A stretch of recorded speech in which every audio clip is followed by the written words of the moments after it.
Hello and welcome to SML After Dark. I'm Primetime Triple Zero, the co-host. Actually, QP hosts this thing. His name's first in the graphic. What's up, man?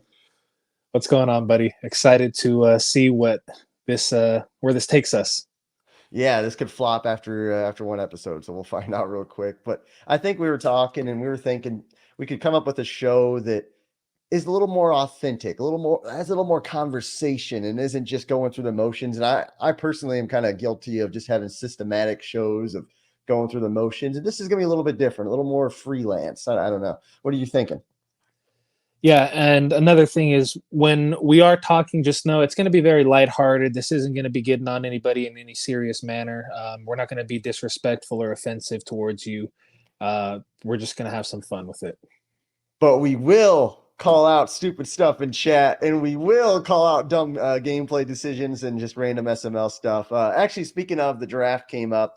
It's come and gone now. We're already in week 2, and I was a little surprised by some picks. I'll just say it.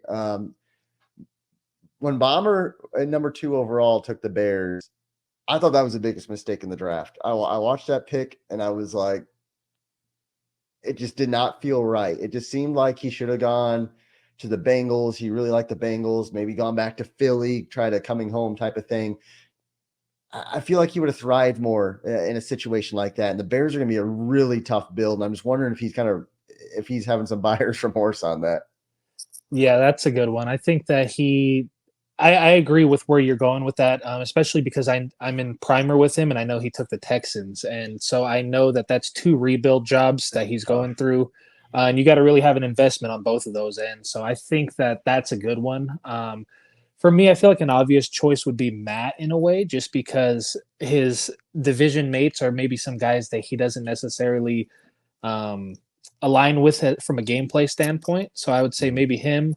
But I was actually thinking that going back to Bomber, that I would like to see actually the 49ers. You mentioned a couple of Ooh, Ohio State yes. guys. I think Nick Bosa as an Ohio State Yes. guy would have been pretty cool. And then having Christian McCaffrey, having some fun. I think that would have been pretty nice to see. Going to that would have been, and that's a good team too, and it's still in the NFC. Yeah, That would have been nice. And Bomber at his peak, I think. Were you around for Bomber when he was the Jaguars I back in was. like And he really built a really nice defense with that he team. built like Street and he had all Hmm. these like Hendricks and these like Hmm. created guys, Yeah. like really good defense, good running game. He couldn't really find his quarterback, but everything else, I mean, was good. That 49ers team was kind of already there. With Matt, it's interesting because well, he was picking top 10, maybe Yeah. top 5. Hmm. Like I've obviously always picked top 5. You've kind of now picked. I think you picked at the bottom of the draft before. Now you picked Yep. at the top of the draft. Yep. Paulie gets some hate for it. Like he'll kind of pick his divisions because he's later in the draft, and I think Yeah. it's strategic for him because he's picking Hmm. 20 anyway. Do you think like, especially in the SML, there's a lot of guys who just take their favorite team regardless of how good the team is. Matt, as an example, is it almost like a disadvantage that you're taking that team so early because then you're kind of screwed on your division? I don't know. It's Yeah, I think that if you're not a fan of like, okay, now I got lucky, now I'm a Chargers fan, and now Madden has blessed the Chargers to be a really good team to take in a cycle. But I was on the other end when they had the Philip Rivers type of Chargers, and he was 36 years old, oof. 37 years old, and I'm over there coming in with a 85 throw power type of guy in Madden 18 or something. So I know how it is to be a homer and pick a team that maybe you there's a lot of other better options, but you really love that team and you really want to beat your guys. And I think that's where Matt kind of struggled with. I think he wanted to uh, feel the love with the Seahawks, the 12th man, and have a little bit more investment on that. I think that he's going to have a lot more fun being the Seahawks, but I think that definitely it would have been interesting to see him be a good team as well because he's kind of rose to the occasion as well, don't you think? Yeah, it's interesting looking at the NFC. It's like I kind of look through these names and I see Straw Blacks is there, Yeah. Meats is there. I mean, Matt, who kind of got when I watched that game against Straw, he kind of got beat up on a little bit, Mhm. and I think he's the favorite in the NFC. I mean, I look through that conference and I see like all the big dogs Yeah. in the AFC, and then even like beyond that, like the guys who you're kind of nervous to play, like the Clinkies of the world, Yeah. who now has Mahomes. It's like Hmm. I'm kind of nervous to play that guy. There's like NFC doesn't really have that. Yeah, I'm hoping that, I have a good relationship with Woods, and I'm hoping Woods actually takes Yeah. that step. He's been around for a while. Everybody loves him. It's hard to even have a negative thing to say about the guy. Him with the Eagles, I think that I would really like to see, with such a good team, him kind of take that next step forward, shock some people, maybe win that division to start. But another guy is your guy that you coached, Tiny. Tiny looks pretty good with the I Giants. coached him, man. You coached him. You got him to the playoffs. He played me very well. I respect Tiny. Tiny, shout out to you. You played me really well. I know that was a That big was an thing for you. emotional. That was a Yeah, big thing for him. it was a big thing for him, and rightly so. When you haven't been there in so long, and you take a guy that has a little bit more of a reputation in the league for being a little bit better, and you take him to the limits. Can I tell you It's something about nice. that? Go ahead. So I do a freaking show, and I'm like, Tiny's gonna get shellacked at the beginning, or I post something in chat, Yeah. and then in my video, I'm like, it's actually gonna be like a 9-10 point game. I think Tiny's gonna keep it close. QP in the regular season, he plays, he could play to throw these bombs. He's gonna be a little more calculated and keep it close. Yeah. Tiny sits there and he roasts me. Then he's on my case for like he still messages me about. I mean, I guess at the end of the day, for Tiny, who had been picking top 5, just to be competitive against a top 5 player is I guess it's a testament to how good the top end of the SML is. And if you're going to say something, you better be ready to be accountable for it, because these guys are listening. Everything you say is bulletin board material. And Tiny's he's been owning me over that. Yeah. Speaking of bulletin board material, I think that we've seen a few things transpire recently in the chat, and maybe that made a few of us chuckle when we seen a few outlandish takes. You got anything to say about that? Yeah. So one thing on this After Dark show, it's after dark, which means kind of we're coming out to play a little bit. And one thing I saw was right after the draft, and this guy has gotten roasted for it, rightfully so. And I like this guy, actually, Dump. I like Dump a lot. Yeah. But he took the Bengals, and he's saying they weren't the best overall team. But everybody knows in Madden, overall really doesn't matter. I mean, yeah, it does to get ability slots and stuff, but I mean, there's receivers who are lower overall than other receivers, but they're better. So he took the Bengals with Joe Burrow, probably a top 2 quarterback in the game, and he was trying to play it off like it's this like noble thing, taking the Bengals. I just wish he would have played that a little bit differently and been like, hey, look, Steelers were taking, they're my favorite team. I probably wasn't going to take them anyway. I like Joe Burrow. Bengals are good. I'm going to try beating Dan's butt. That's what he should have said. Yeah. Not a good look. No, it's not a good look. Joe Burrow is the number 2 quarterback in the league overall wise. Joe Burrow is the number 1 quarterback in the league accuracy wise. He's literally the top 2 quarterback to own. I think a lot of people actually favor Joe Burrow over Justin Herbert for a cycle long. And on top of it all, he hasn't been signed yet in real life, and he's going to get a $300 million contract or close to it, and he's deserved that. So Dump played it interesting how he went about it. I think, like you said, overalls don't necessarily matter, because the Chiefs may have a few O-linemen, maybe a couple defensive players that might tip the scale, that make them an overall better team. But I think anybody with eyes sees that the Bengals are a top 3 team, and I'm glad Dump actually got them.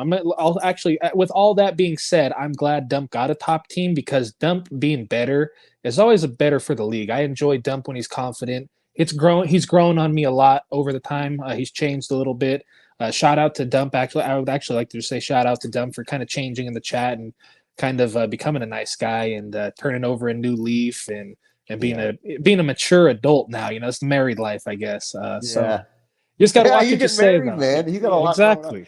But like your Dump, when he's confident and when he's winning, he's got an edge to him, and it's kind of like, I'm trying to think of a comparable NBA or NFL player who, I don't know. It's not like having Cortland Finnegan, like you're playing against Cortland Finnegan or something. It's like you don't really like when he's winning, you don't really like the guy, but then you kind of look back and that was kind of fun to watch a little bit, like Dump exchanging barbs with Bomb or stuff like that. Yeah, it's always interesting, and that's why I like meetups. Like Dump has never come to an SML meetup, but I bet if he went to an SML meetup, like, he would be loved. It's just like Meats. Like everyone's like, Meats. Oh man, Meats. Like everyone's, what's Meats gonna be like? And the Meats comes to the meetup and he's like, cool. Like he's just like, what's up, guys? Faz refuses to trash him now. Faz won't say a bad thing about him. Yeah. Yeah, and then like 5 months ago, Faz wanted me to kick him. It's like, Oh it's yeah, like yeah, it's just funny how that works. But yeah. no, anybody were you looking at in chat that was saying something that you were like, There's another guy that caught my eye. A homer, possibly a homer. He had a chance to ooh, take his team.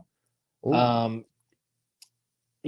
I wish that I could pull screenshots, but if you don't believe me, all you got to do is just search Biz's name, put the Panthers in, and go to page 2. And the man wanted the Panthers. He reached out to a few team members and asked them to help him get his team. The uh-oh. time comes. Bryce Young, Brian Burns, Jeremy Chin. He's on the No, clock. You no. got a panel of legends commentating. You got Prime, you got Dan, you got Paulie, you got Faz, you got a great producer in Meats.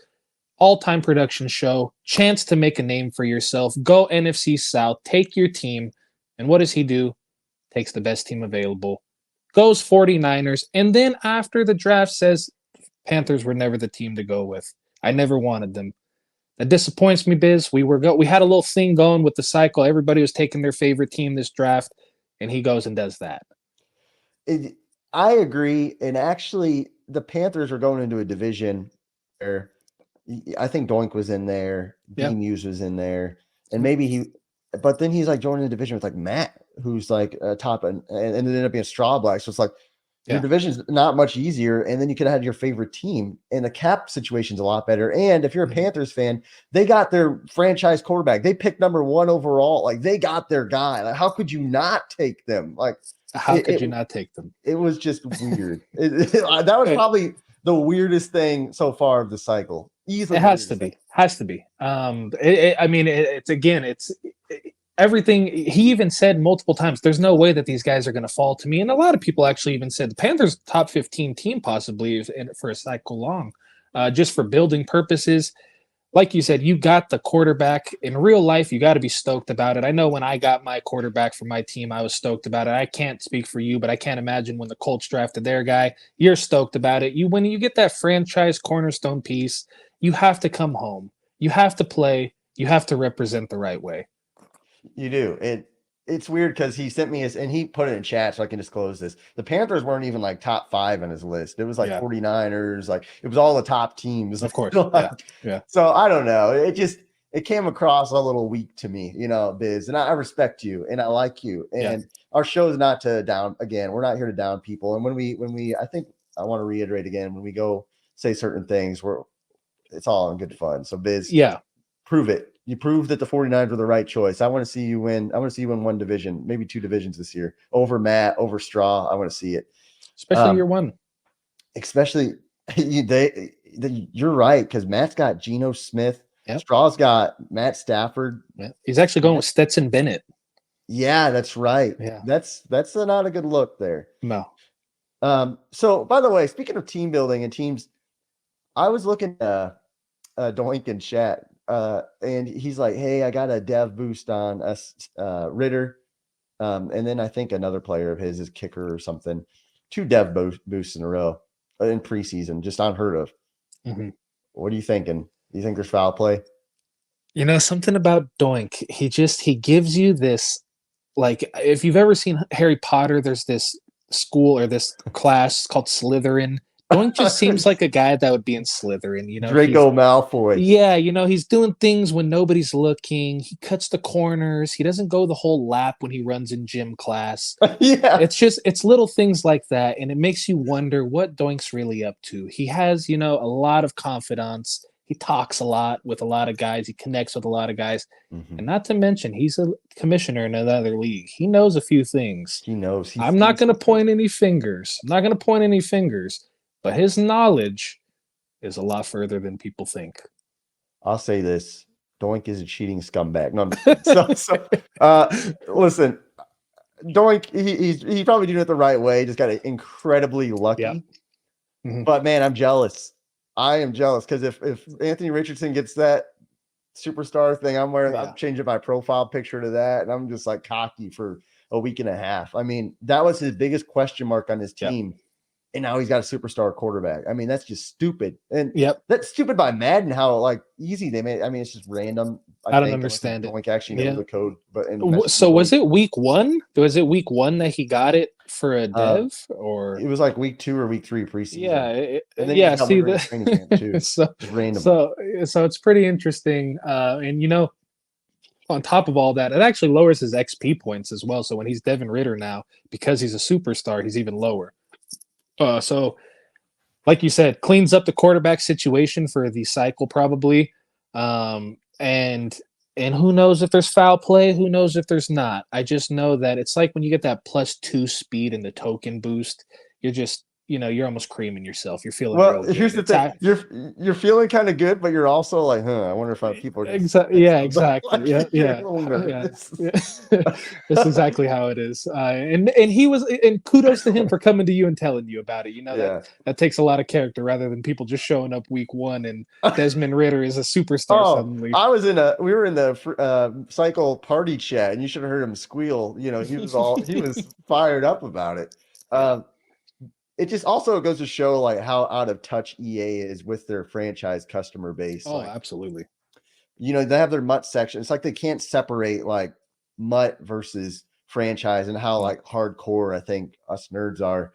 Um, in a way, I hope that it means they're going to add microtransactions to leagues and we can just turn them off, because I think if they can funnel money towards or from franchise mode and get money from it, Yeah. then I think it's going to be good for us in the long term if we can turn it off and prevent people from spending money on attributes and little Yep. coach points.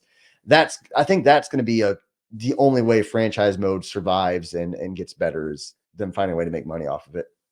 I agree 100%. I think that's a really good point what you just said, because it's the same thing. They're what they try to do is just a lazy man's job, and that's just combine the two things together. For those that enjoy the franchise, for those that enjoy the MUT, you can go ahead and still you play your MUT and pay for your MUT. But if you enjoy the aspect of keeping a team together while still having that 96 speed guy that shouldn't probably be a 96 speed or 97 speed, you combine the two and you keep guys happy. It's just like you said, the people that look at the fine details, the sticklers, the real CFM, nerds like us. Yeah. We care about it a little bit more. We don't want to have a 94 speed linebacker running around with everybody else and have a safety at 97 speed and all that stuff. We want to just have a realistic, as honest, but challenging as we can get. That reminds me, I guess one of the final things we're going to talk about, unless if you have something to go on about, but what was with the speed boost, a +3? Where did you, I mean, where were you on the whole like +3? I know the league decided, hey, we're going to allow +1 throw power and +1 speed boost, not +3 and +6. Where were you on that spectrum? I know there was like one guy in chat, I think Faz was like, hey, we should just allow all of it. And then like everybody else was like, hey, no, we really shouldn't. Where were you in that? Yeah, I'm one of those guys that, I'm a little old school. When I'm walking on the sidewalk, I tell my girl, get on the side where the street is not, where the car is not. I'm real Yeah. old school, gentleman like. But I translate that to Madden as well, old school. I don't want to see all +3 speed guys. I understand that we let certain things go that maybe we're saying, why are we stopping now? Why are we stopping things now? We should just keep letting it go like we've allowed in the past. But for me, I think it takes the fun out of having a realistic player. I mean, if I had a 90 speed linebacker, I should be happy with that 90 speed linebacker. I don't need to be greedy and get to 93 speed with a 94 excel. Yeah. Again, it's not that realistic. Look out in the real NFL, even those really fast linebackers, they're not, exceptional cover guys. They're not, dominant freaks outside of a few guys, maybe the Micah Parsons of the world. But I think that allowing it just allows people a little bit more to develop, freak athletes that probably wouldn't even have a chance. Yeah, it's definitely an interesting thing that EA added there. And again, if they got that coach thing right, like the traits, I like what they're doing with it. And Yeah. if they could just find a way to hone that in, it's just a rush project at the end of the Yeah. day. Well, hey, I really don't got anything else to say. You got something in your chest, something that you want to get off after dark? Not no. I think we took it kind of easy.